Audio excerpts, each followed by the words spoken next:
start talking prism today. Prism और prism में हम लोगों ने क्या डिस्कस करना है? डेविएशन इन प्रिज्म डिस्कस करना है। प्रिज्म की जितनी भी डेरिवेशन है वो सब करेंगे आज हम। इसमें डेविएशन कितना होता है, उसमें डिस्पर्जन कितना होता है। तो prism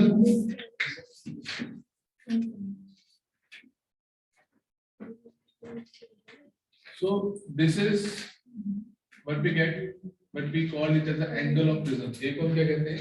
A is the angle of prism.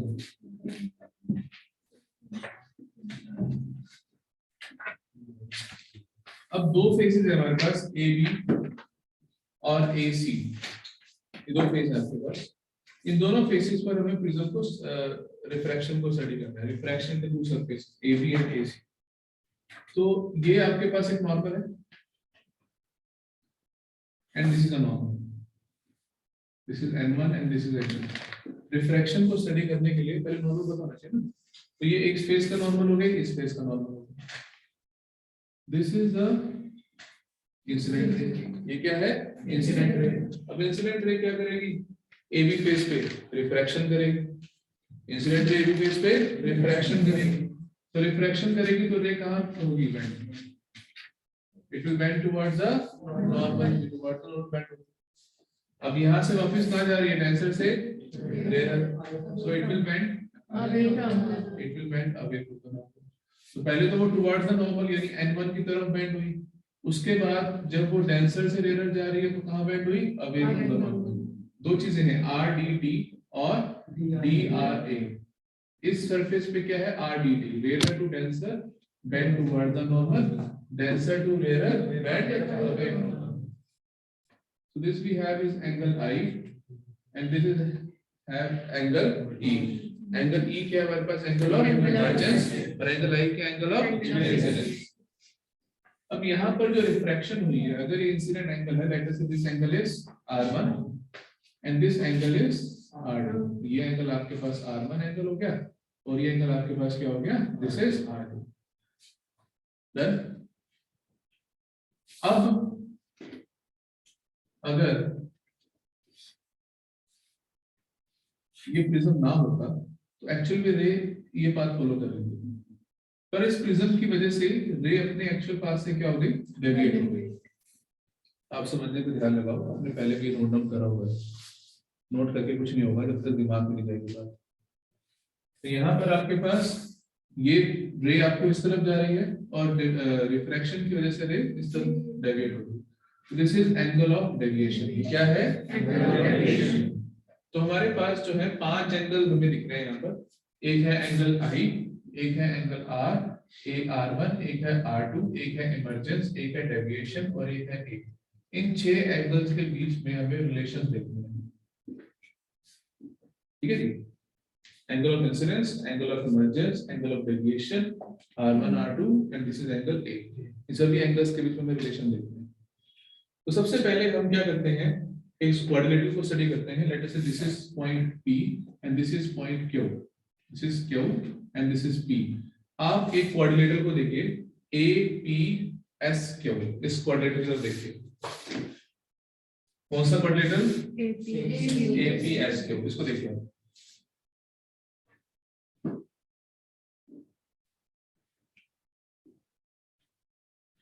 इस क्वाड्रिलेटरल में आप मुझे एक बात बताइए, ये एंगल कितना है?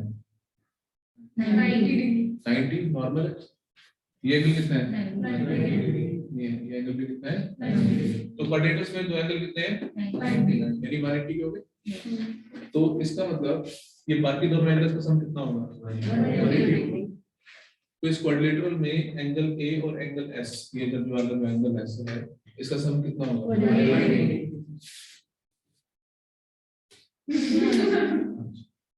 Angle A plus angle S, this will be equal to 180। कैसे हुआ? ये आपने मुझे बताया कि भैया ये दोनों एंगल 90 90 के हैं, तो 90 प्लस 90 180, दोनों का सम भी कितना होगा? 180 होगा। तो angle A plus angle S कितना होगा? 180। अच्छा, इसके बाद आपके पास अगर हम ट्रायंगल को देखें, ट्रायंगल PQS, अगर हम ट्रायंगल देखें PQS, तो इस ट्रायंगल के अंदर इन तीनों एंगल का सम भी कितना होगा? 180। मिनिमम का सम कितना होगा 180। ठीक है, ध्यान से समझ लेंगे। ठीक है, R1 प्लस R2 किसके बराबर होगा? R1 plus R2 plus angle S that will be equal to 180। तो यहाँ पर अगर हम कंपेयर करें इक्वेशन 1 और 2 को, इधर 180 इधर 180, इधर S इधर S, पर यहाँ पर क्या A और यहाँ पर क्या R1 प्लस। यहाँ से हम अगर दोनों एंगल्स को कंपेयर करें तो कंपेयर फर्स्ट एंड सेकंड, तो यहाँ पर A किसके बराबर हो जाएगा आपके पास? R1 plus R2। तो एक रिलेशन तो ये आ गया हमारे पास कि R1 R2 और A के बीच में ये रिलेशन है कि R1 प्लस R2 किसके बराबर है? A के बराबर। ठीक है, आगे बढ़ते हैं। This is equation number 3।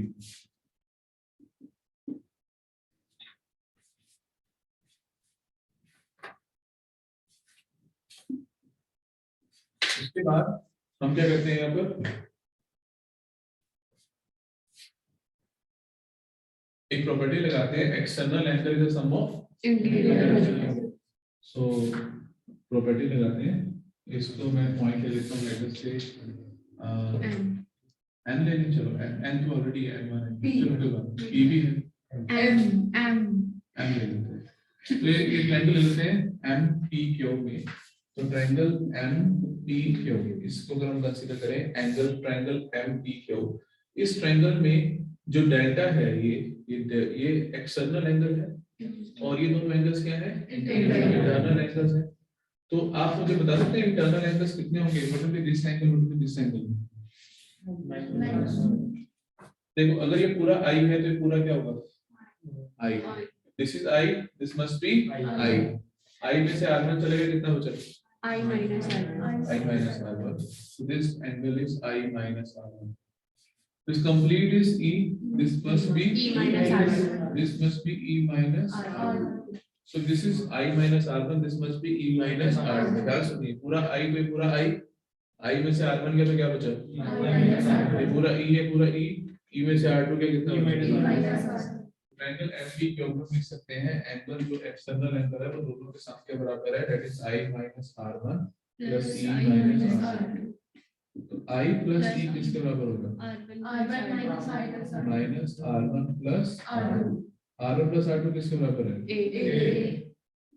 यहाँ से है R1 plus R2 किसके बराबर है? एक रिलेशन हमारे पास आ गया, deviation is equal to I plus E minus A। This is equation number 4।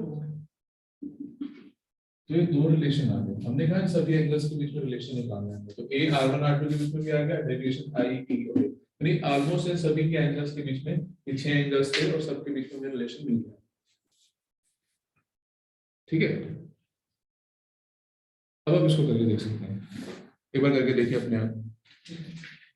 So next is factors on which deviation depends. ये डेविएशन किन फैक्टर्स पे डिपेंड कर रहा है? तो आपके सामने ये फैक्टर की डेविएशन किन फैक्टर्स पे डिपेंड कर रहा है? सबसे पहला क्या है? Angle of incidence. तो डेविएशन डिपेंड कर रहा है एंगल ऑफ इंसिडेंस के ऊपर। तो deviation depends on which factors? Factors जिस पे डेविएशन डिपेंड करता है, सबसे पहला क्या है? Angle of incidence. Second factor क्या है आपके पास?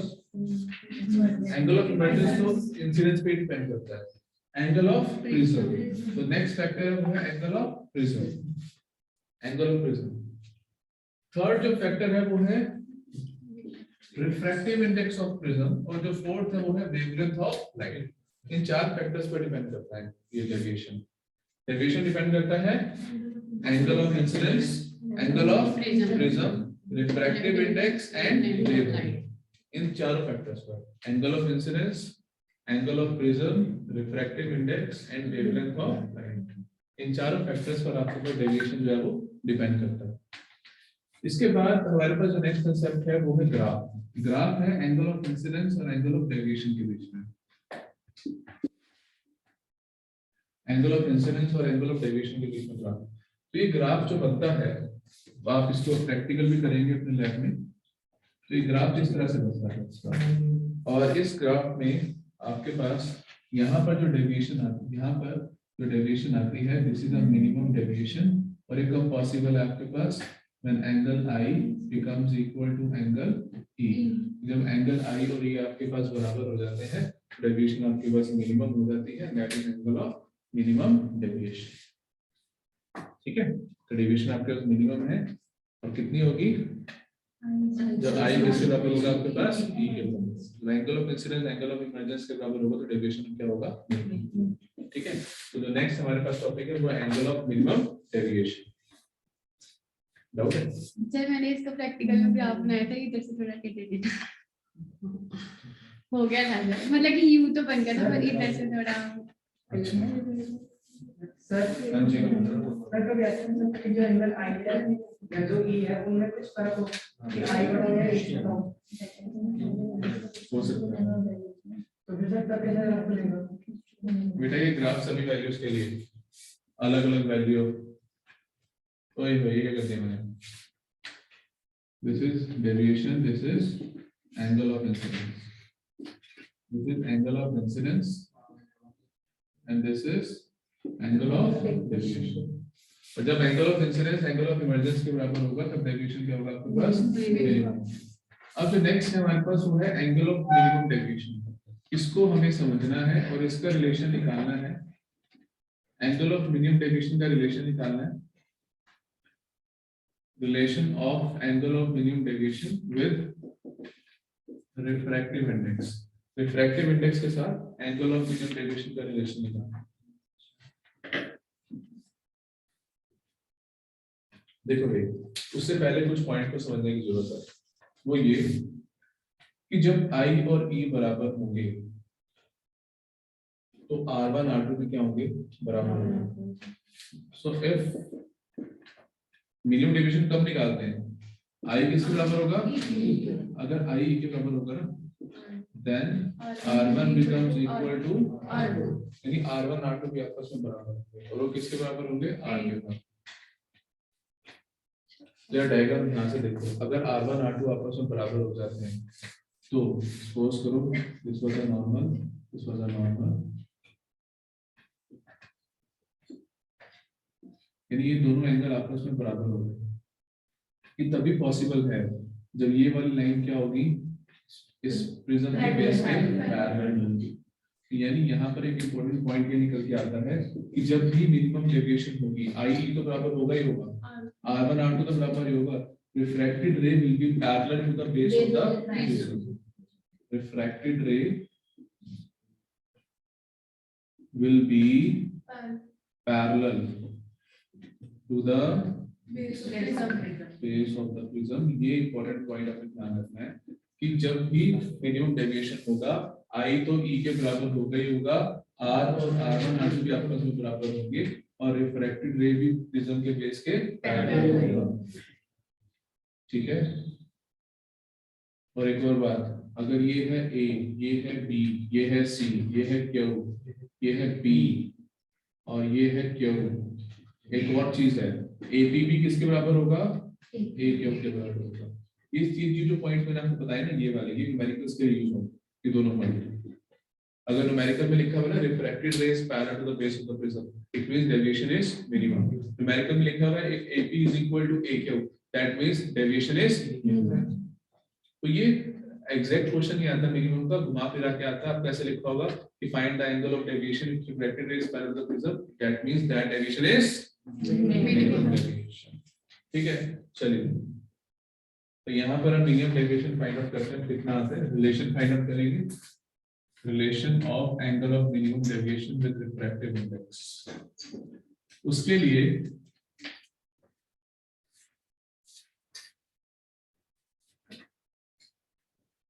मुझे क्या करना है, मुझे ये अज्यूम करना है कि प्रिज्म का रिफ्रैक्टिव इंडेक्स कितना है, न्यू। इस प्रिज्म का रिफ्रैक्टिव इंडेक्स न्यू है, तो P पॉइंट पर मुझे स्नेल्स लॉ अप्लाई करना है, ठीक है। बाहर क्या है, एयर का रिफ्रैक्टिव इंडेक्स क्या होता है भाई, 1। तो apply Snell's law at point P, apply Snell's law at point P।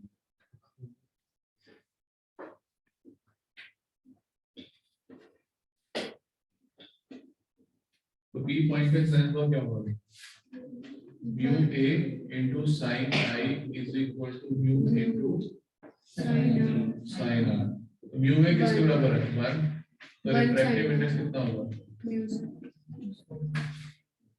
sin I upon air का रिफ्रैक्टिव इंडेक्स कितना होगा, 1, रिफ्रैक्टिव इंडेक्स कितना होगा आपके पास, that will be sin i upon sin i। बस इस लेंस लॉ होता है, यू नो दैट। हमें क्या फाइंड आउट करना है, i निकालना है। तो i कैसे निकालेंगे, आ जाओ इक्वेशन नंबर 5th जो पहले की 3rd पे।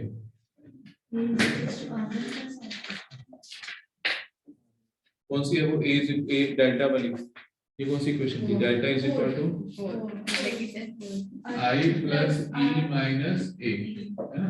अब यहाँ पे i और e आपस में बराबर है, सो इस इक्वेशन में since i is equal to e and deviation is minimum deviation, तो यहाँ पर इसको मिनिमम डेविएशन लिख लेंगे। i और e आपस में बराबर है, इसको क्या लिख लेंगे, 2i, this is a, 2i कितना हो जाएगा आपके पास, मिनिमम डेविएशन प्लस a, और i कितना हो जाएगा, a plus minimum deviation upon 2, ये आ गया i।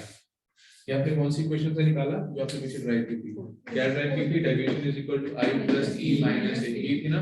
आपने कहा i और e आपस में क्या हो गया, बराबर हो गया, तो यहाँ पर डेविएशन क्या हो गया, मिनिमम डेविएशन हो गया, तो यहाँ पर मिनिमम डेविएशन i और e आपस में बराबर 2i माइनस a, यहाँ 2i हो जाएगा दिस, तो i कितना हो जाएगा, a plus minimum deviation upon 2। ठीक है जी। अब हमें क्या निकालना है, r निकालने के लिए हम कौन सी इक्वेशन का इस्तेमाल करेंगे मोनिका, नहीं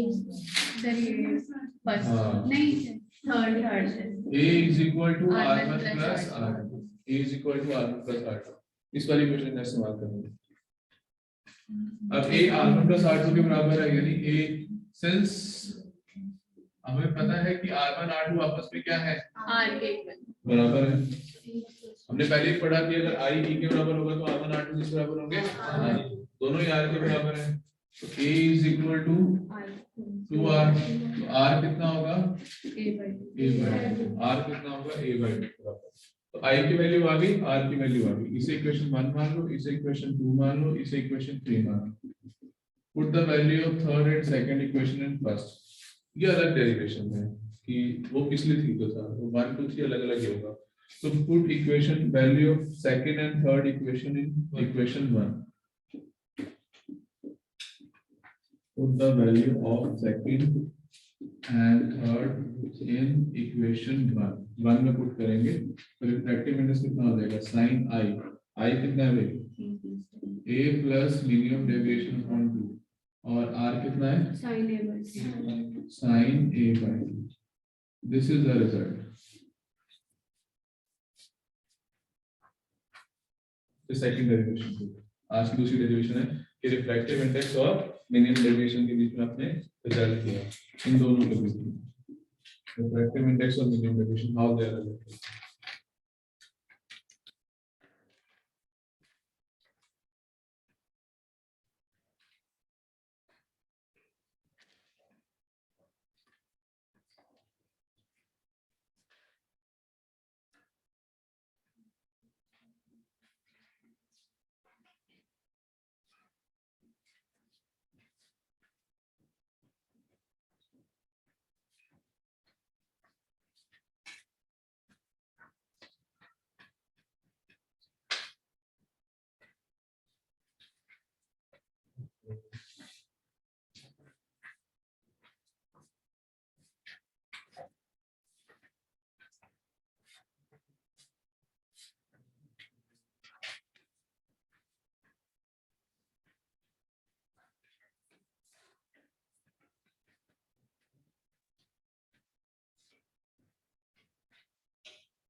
चले भाई, हो गया, एक बार करके देखो इसको, शाबाश। Relation between angle of deviation and refractive index for small angle prism. Small angle prism कौन सा होता है, in which we consider angle of prism as small, है ना, angle of prism as small, in which all the angles are small. In which case, in this case, we will consider sin I as approximately equal to I, sin R as approximately equal to R. That is a small angle prism. Small angle prism. यानी सभी के सभी angles इतने small हैं इसके अंदर, जैसे water droplets हो गए, water droplets में deviation होती है light की, that is considered a small angle prism. क्योंकि water droplets में जो angle होता है prism का वो small होता है, ठीक है ना। तो उसमें क्या होगा, उसके लिए जो डायग्राम है same, this is I, this is R1, this is R2, this is E, है ना, दिस इज डेविएशन, वो सेम आप डायग्राम ड्रॉ कर लेंगे। This is point P, this is point Q। आपको ये करना है P पॉइंट पे स्नेल्स लॉ लगाना, apply Snell's law at point P point पे स्नेल्स लॉ अप्लाई करेंगे तो क्या आ जाएगा, refractive index is equal to sin I upon sin R1 which is approximately equal to what, I by R1। approximately कितना हो जाएगा, I by R1, small angle prism है ना, sin I sin R1, I कितना आ जाएगा, mu1। Next apply Snell's law at point Q, apply Snell's law at point Q point पे Snell's law apply करेंगे so refractive index is equal to sin E upon sin R2, जैसे यहाँ sin I upon R1 हो गया, वो क्या होता है, E upon approximately E by R2, E कितना mu E कितना आ जाएगा, I की वैल्यू आ गई, E की वैल्यू आ गई। अब हमें पढ़ा है A प्लस डेल्टा किसके बराबर होता है, ये पढ़ा था, A plus delta I plus E, तो I कितना आ जाएगा, E कितना आ जाएगा, म्यू ले लो कॉमन, R1 प्लस R2 किसके बराबर होता है,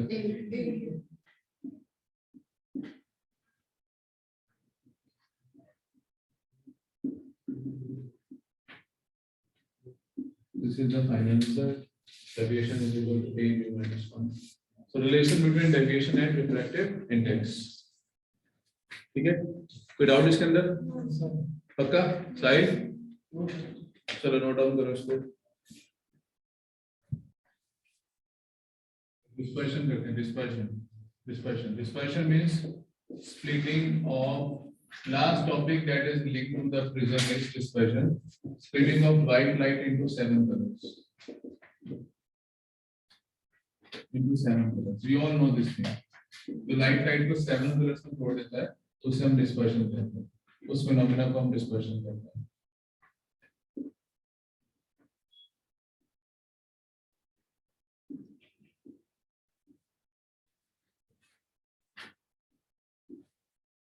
ठीक है ना, 7 प्लस तोड़ना लाइट को, वाइट लाइट को, सबसे ज्यादा कौन डिस्पर्स होता है, वायलेट, और सबसे कम कौन डिस्पर्स होता है, red. So what is the reason for dispersion? The reason for dispersion is that the prism offers different refractive indexes of two different colors. ये प्रिज्म ये इसका डिस्पर्शन का कारण होता है। देखिए हमारे पास ना एक रिलेशन होता है, उसे कहते हैं कॉशीज रिलेशन। कॉशीज रिलेशन कहता है mu is equal to a plus b by lambda square plus c by lambda 4, यानी रिफ्रैक्टिव इंडेक्स वेवलेंथ के इनवर्सली प्रोपोर्शनल होता है। तो हमें सबको पता है ये कॉशीज रिलेशन कहता है रिफ्रैक्टिव इंडेक्स वेवलेंथ के इनवर्सली प्रोपोर्शनल होता है। हमें सबको पता है कि वेवलेंथ रेड की ज्यादा होती है, वायलेट की कम होती है, बचपन से पढ़ते आ रहे हैं, वेवलेंथ रेड की ज्यादा होती है, वायलेट की कम होती है।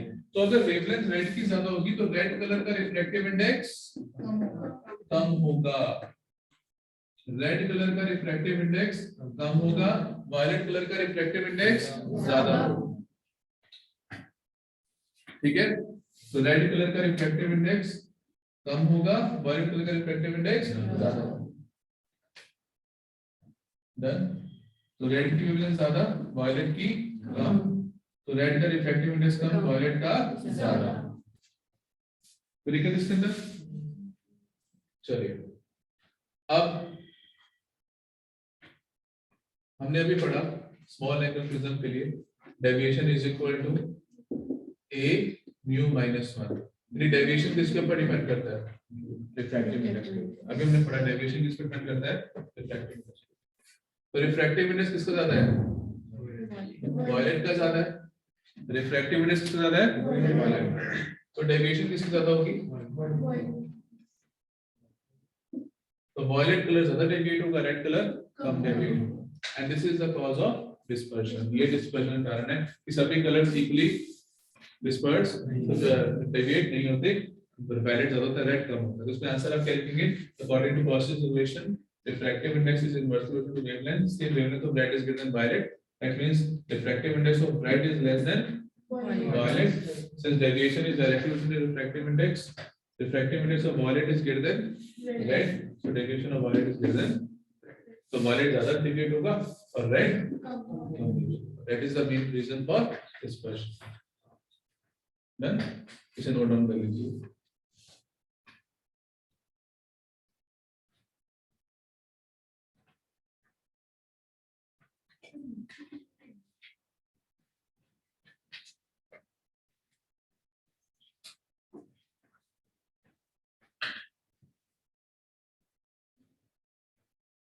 बताओ.